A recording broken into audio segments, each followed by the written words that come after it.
hearing from the court, branch 33 of Fort Milwaukee County Zone Session. Now the Lawrence C. Graham Jr. presiding. Silence is commanded. Be seated. We're missing, oh no, okay, we're set. I looked the wrong direction for you. Okay, why don't you call the case so we can make a record of who's here? It's case number F912542, State of Wisconsin versus Jeffrey L. Dahmer. Appearances for the record, please. Me, Michael McCann, District Attorney of Milwaukee County, appearing for the state of Wisconsin. With me at council table is Assistant District Attorney Carol White and Assistant District Attorney Greg O'Mara. Also at council table is Lieutenant Kenneth Moiter of the Milwaukee Police Department, who has been with us through this hearing. I have also invited City of Milwaukee Police Lieutenant Roosevelt Harrell to join us. He would have been with us throughout at council table had we been contesting the murder counts in terms of to which the plea was entered. Okay. Mr. Boyle, appearances for the defense. Good morning, Your Honor. On behalf of the defendant, Jeffrey Dahmer, who appears in his own person, he appears by his attorneys, Gerald P. Boyle, Wendy Petricus, Ellen Ryan, Scott Hansen, and seated at council table is Dr. Kenneth Smale, who has been of great assistance to me, and I wanted him here today. We're here for sentencing today. Mr. McCann, we talked about hearing from the families of the victims. Do you want to proceed with that first? Yes, I do.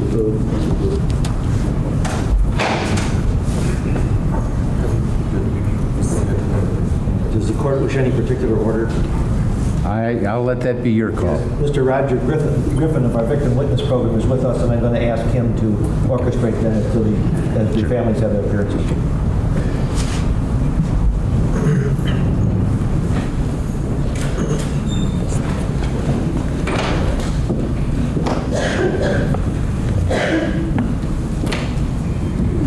Sir, first of all, you want to tell us who you are?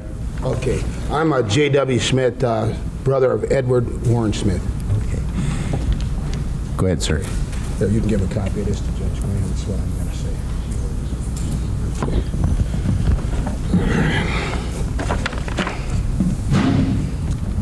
say. Okay. Sir, you've handed the bailiff a written statement, and you're going to read from that statement. Is that correct? Go ahead, sir. Our parents, Walter and Josephine Smith, were two hard-working Americans who raised 13 children. Of the survivors, I've been selected to express a statement of each one's personal pain. Joseph Patrick. Edward is gone, and I find comfort in these words. Whosoever believeth in me shall never die. Michael Fitzgerald. I'm sure Edward was a friend to Jeffrey Dahmer, as he was to us who knew him well. I have these pictures in my mind that are running continuously. How can anyone comprehend or come to accept that never again in this life will Edward be? Ernest Richard. The death of Eddie has shown me the injustices in the world today. John Andrew. Jeffrey Dahmer has erased 1 million future memories for me of my closest brother. Teresa. I need to tell my brother that I love him, and it hurts thinking about what he could have become. Henry Gale. I will never get over the effects that Jeffrey Dahmer has placed in my mind and forever imprinted in my life. May God send Eddie's soul to rest in peace. Carolyn Ann. Jeffrey Dahmer took away my best friend, my better half, my roommate. He took away the laughter. His biggest dream was to be a model, and I hope that one day I can fulfill his dream of being a queen-size model and keep people laughing as much as he did. Robert Esther. I miss you, Edward, and I love you. And maybe now you can finally be at rest. James Willie, myself. Our dad is gone, and now so are you. I never had the chance to say goodbye to either of you. Dad taught us to love and accept each other and expect that, oh, excuse me, I lost my place here. For they, no, let's see. Dad taught us to love and accept each person for who they are. You were unique and I loved you. Mia, I wanted to see justice done, and no dollar amount can bring my brother back. If you feel any remorse, let's change the Son of Sam law to Jeffrey Dahmer law. Walter Lewis. It is hard to conceive that a person could take another's life. Ed belonged to someone. How can you fix what is broken, replace what is lost? Maureen, it is easy for me to forgive the sin done to my brother Ed, but to forget I cannot. I find each day an inward struggle, but in my faith I find comfort. Josephine Helen, our mother. This is a terrible tragedy to my family, but I still have 12 children to live for, and in them, hopefully, I will overcome it. Let me tell you briefly about Edward Warren Smith on a more personal level. Ed was raised in a Christian home in Brookfield, where he learned how to be a loving, trusting, respectful human being. Eddie inherited all the blessings that a family structure had to offer. The greatest of these blessings was love. Eddie's style of life and dress was uniquely flamboyant. He was intelligent, witty, compassionate toward the human race. At the time Eddie's life was taken from him, he was searching for his place amongst you and me. Although we have tried, it is impossible to summarize 27 years of this young man's life in 5 minutes. Perhaps it can best be said in St. John chapter 15, verse 13. Greater love hath no man than this, that a man lay down his life for his friends. Edward Warren Smith tried to be Jeffrey Dahmer's friend. As a result, he lost his life. Mr. Dahmer, Eddie's gone now, the victim of your senseless killing. Where do we go from here? We ask ourselves. Why did this happen to a person like Eddie?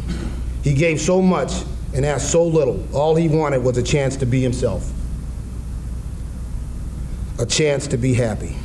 When all the facts are known, we hope that society will have gained some knowledge that will help prevent a tragedy such as the one Eddie suffered. There was no sacrifice too large or too small for Eddie. He truly loved giving and gave of himself abundantly. Thank you. Thank you, sir.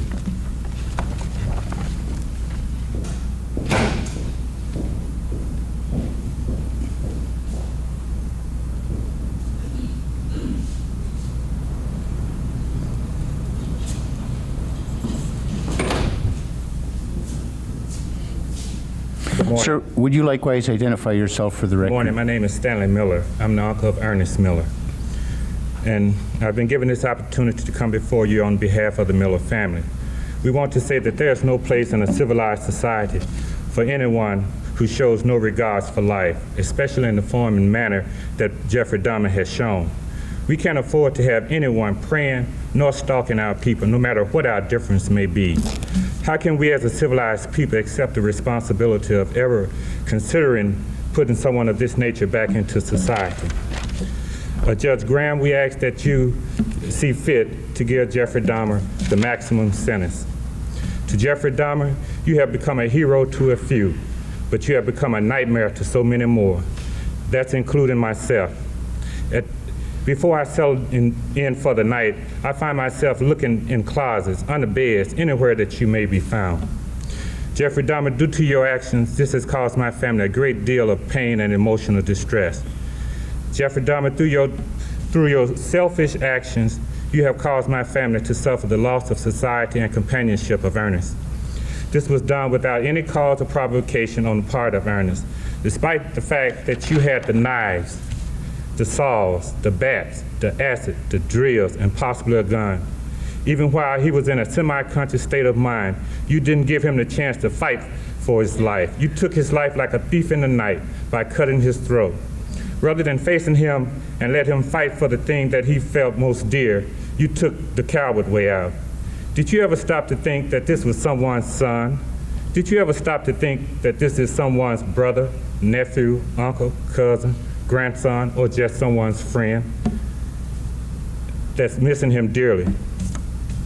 Jeffrey Dahmer, just a couple of things about Ernest that you didn't take the time out to find out. First, Ernest was a dancer. This came naturally, and this was his dream, all through his short-lived life. Second, he had a family that loved him. He has a niece now that's 4 months old that he'll never get to hold or play or just watch grow up. He'll have to look from heaven now I hope that you live a long life so that one day you can appreciate life. On that day, you would know my family's suffering. Furthermore, fortunate for you, Wisconsin doesn't ask you for what you have taken, but then you can only give once.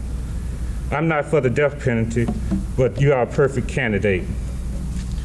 To Mr. Boyle, first to you, I want to say thank you for not laying any of the blame on the victims. You didn't fail, it's just that God take care of his people. Truth shall always stand. The verdict was appropriate and absolute. Third, you and your staff had a job to do, and you did it well, and we respect that. To Mr. McCann, thank you for fighting the battle that Ernest couldn't fight for himself. As we sat back and fought the battle of faith, you taught us all a lesson on responsibility that we'll never forget. You and your staff has my family deepest respect. To the Dahmer family, I know that there are some dark days for your family, but the morning will come. So look to the hills, and you will make it through. Thank you, sir.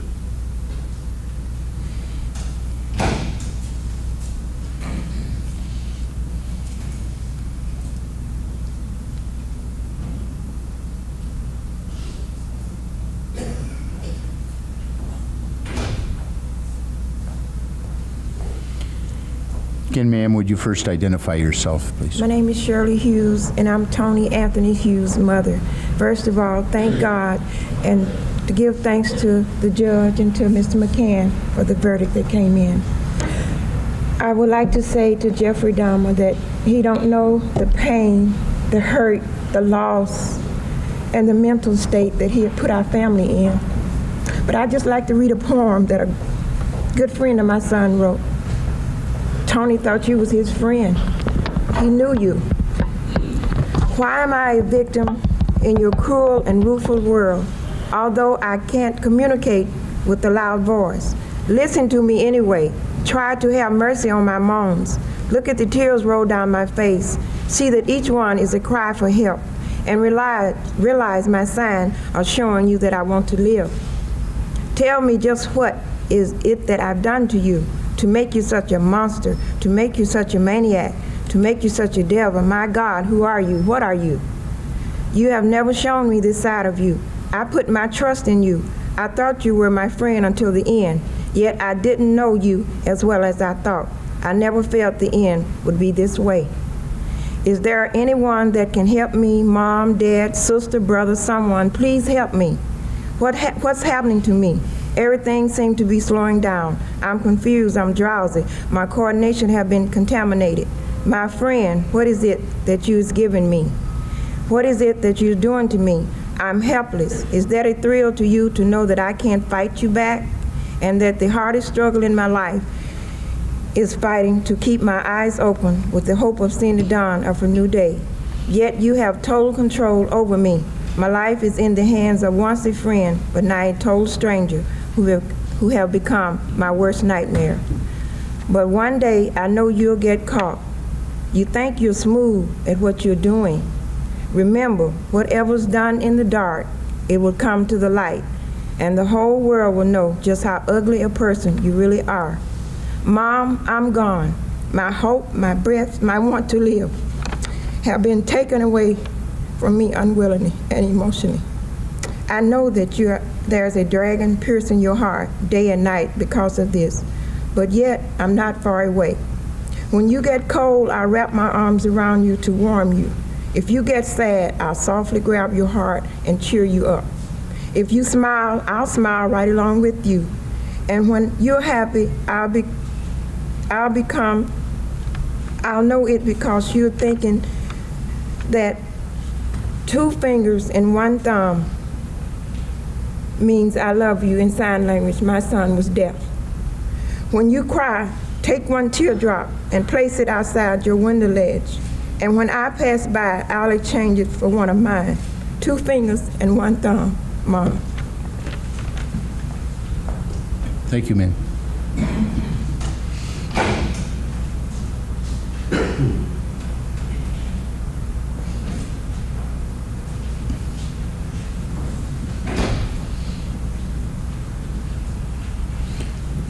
Again, ma'am, would you first identify yourself? My name is Dorothy Strader. I'm Curtis Strader's mother. I don't have nothing prepared to say. It's just a few things that I would like to say. You took my 17-year-old son away from me. I'll never get a chance to tell him that I loved him. I'd have a chance to tell him that I loved him the last time I saw him, which will be a year tomorrow. You took my daughter's only brother away from her. She'll never have a chance to sing and dance with him again. You took my mother's oldest grandchild from her, and for that I can never forgive you.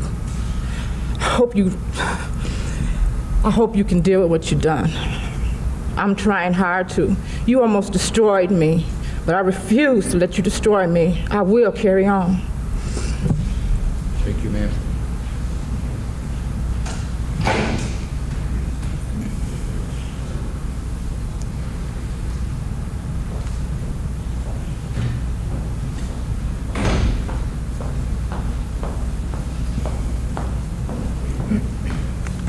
Again, would you identify yourself first, ma'am? Yes. Good morning, Your Honor. I'm Janie Hagan, the sister of Richard Guerrero. I am here as a spokesperson for my family. The first thing I would like to do is thank Mr. McCann and his staff for doing a fantastic job. It has been a long 4 years of searching and grieving for my family, friends, and others who loved Richard. On March 24th, 1988, Richard disappeared at the age 21. And I also want to state that my family did everything in our power in finding our beloved Richard Guerrero. He was a young man full of life and energy with the ambition to make others happy. As a loving person, he would always take the needs of others before his own. So Jeffrey, when you killed my brother Richard Guerrero, you also killed my father and my mother's youngest future. And my 3 brothers' lives, including my life, my husband, and my 3 children, will never forget this tragedy that you inflicted upon us. Therefore, I would like to end my speech by saying in my language that Jeffrey, you are el diablo, el puro diablo que estaba suelto en las calles de nosotros. That means the devil, the pure devil that walked our streets and was loose. So, Your Honor, please, I beg you, don't let this man ever walk our streets or see daylight again. Thank you. Thank you, ma'am.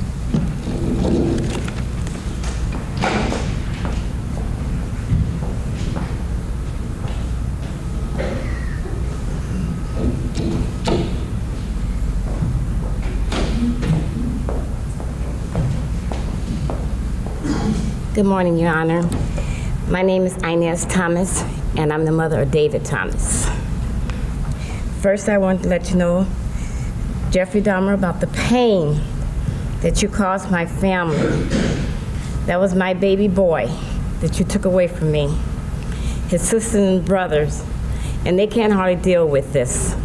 He have a little child, Cortia, that'll never see her father again. She was only 2. And now she sits in the window and she asked her mother, Mommy, where is Day-Day? She called him Day-Day. Where is Day-Day? When is Day-Day coming? And I think that's a sad thing for a child to see, to go through all her life and not know her father. Another thing I want to talk about is the feelings.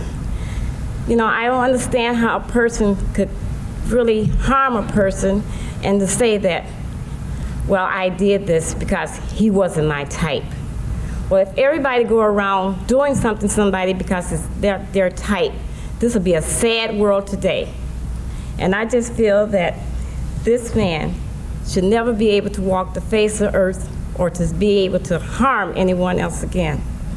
I want a few more things I want to say in my heart. I want to thank the jury for seeing this man for what he is, a sneaky, conniving person that if he had a chance, he would constantly do this again. So I thank the jury for seeing this man for what he is. I want to thank E. Michael McCann, District Attorney, for being there with the families, seeing the families suffer this way, and to realize that we all have feelings, that we lost a loved one that Lord knows will never come back. And I appreciate it, and I thank the Lord for him for being in there in our corner. Thank you, Your Honor. Thank you, ma'am.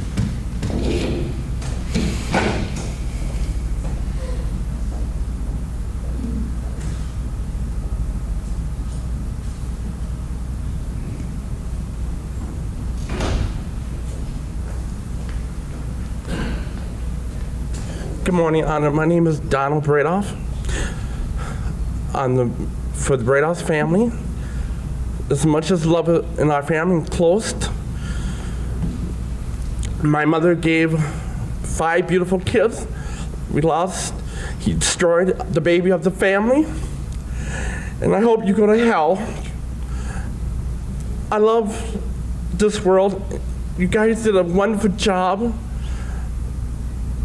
Bottom of my heart, thank to God, I got a lot of strength. Thank you all. God bless America. Wait, excuse me.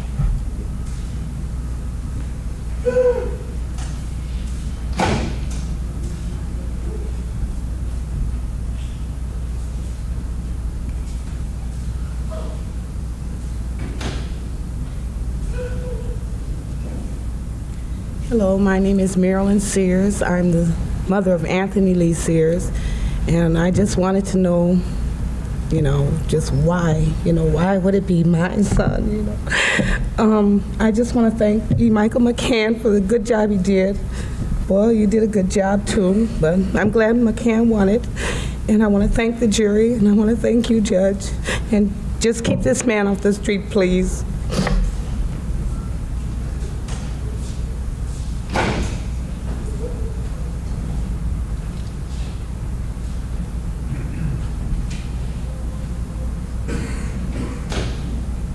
I don't even need a microphone. My name is Rita Isbell. No, ma'am. You'll address the court from... My name is Rita Isbell, and I'm the oldest sister of Errol Lindsay. Whatever your name is, Satan. I'm mad. This is how you act when you are out of control. I don't want to ever see my mother have to go through this again. Never, Jeffrey. Jeffrey, I hate you, mother. I hate you. This is out of control. Don't Jeffrey, I kill you. God damn it. Look at me, motherfucker. I can kill you. Court's in recess. I can kill you.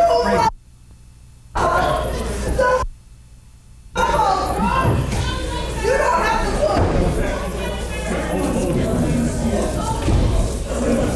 Take it easy, it's all right.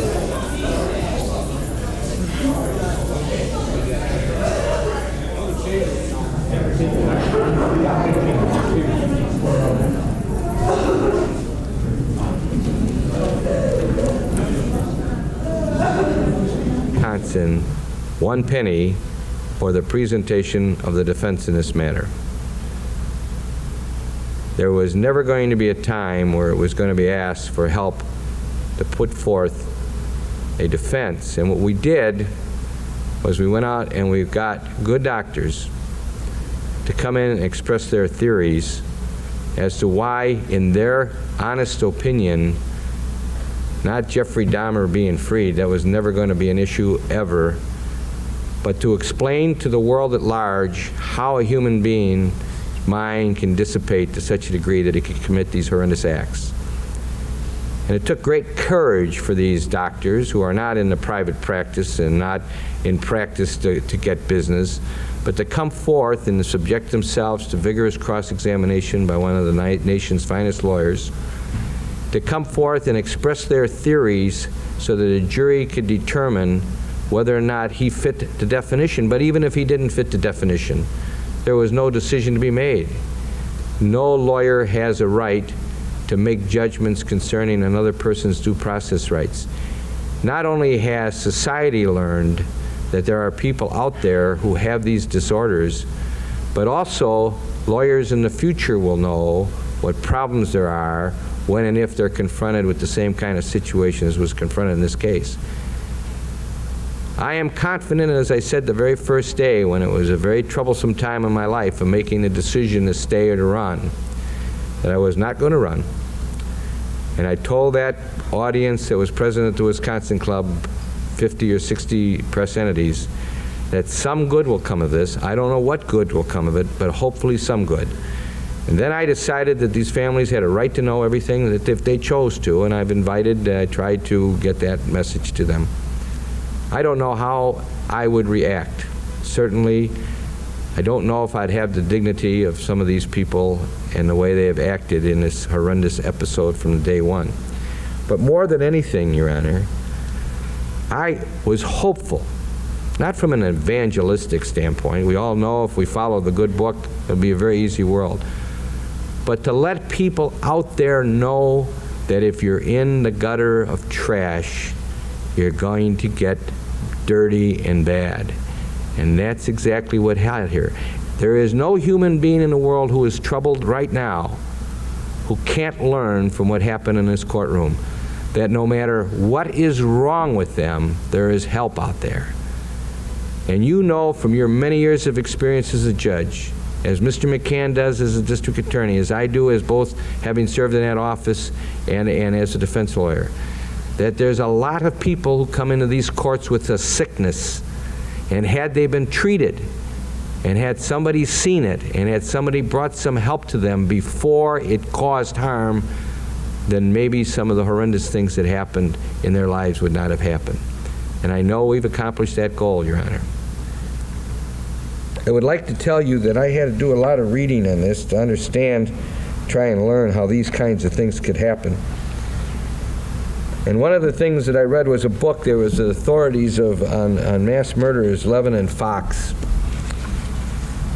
And they were known as then and now as the people who've done more study on the field of serial killings and mass murders than anyone. And obviously, in the interest of trying to find out what this is all about, I bought the book, and the lawyer F. Lee Bailey wrote the foreword. And I was very moved when I read it, because it was very relevant to what I was concerned about, and I would like to put on the record the reason. Mr. Bailey was the lawyer for the Boston Strangler, as court well knows and as society knows, was a very, very bad human being who killed a lot of people. And he had a criminal psychiatrist look at the Boston Strangler, I think his name was DeSalvo.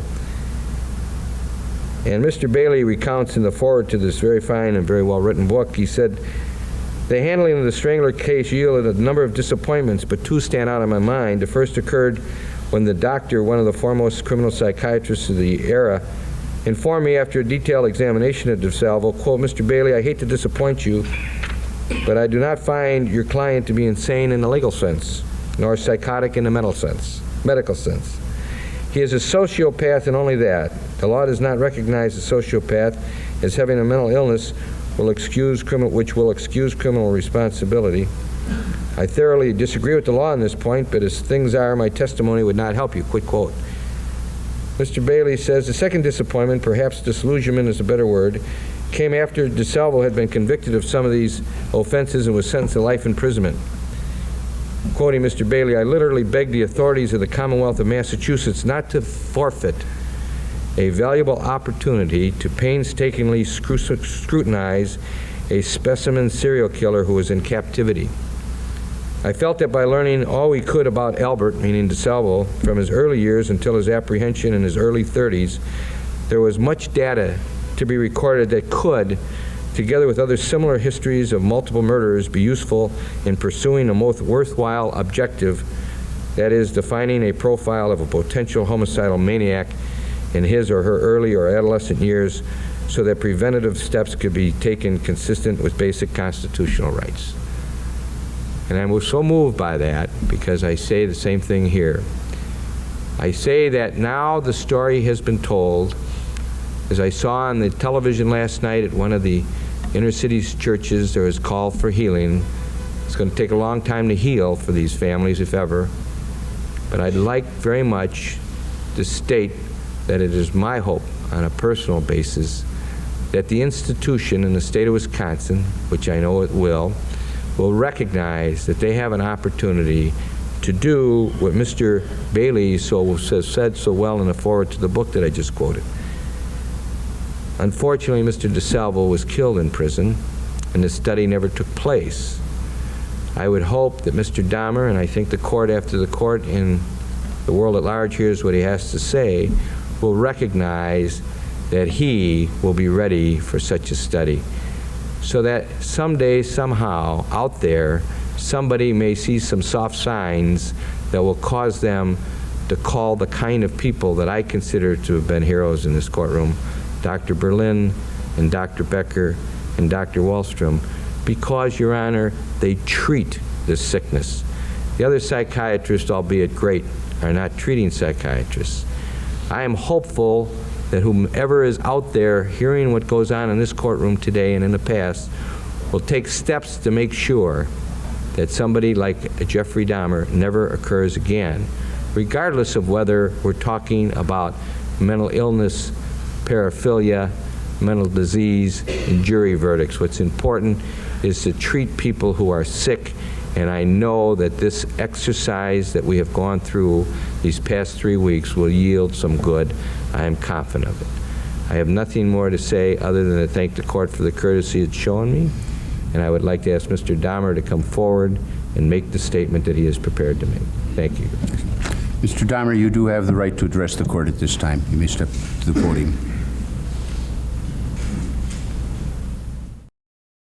Like, share, subscribe for more.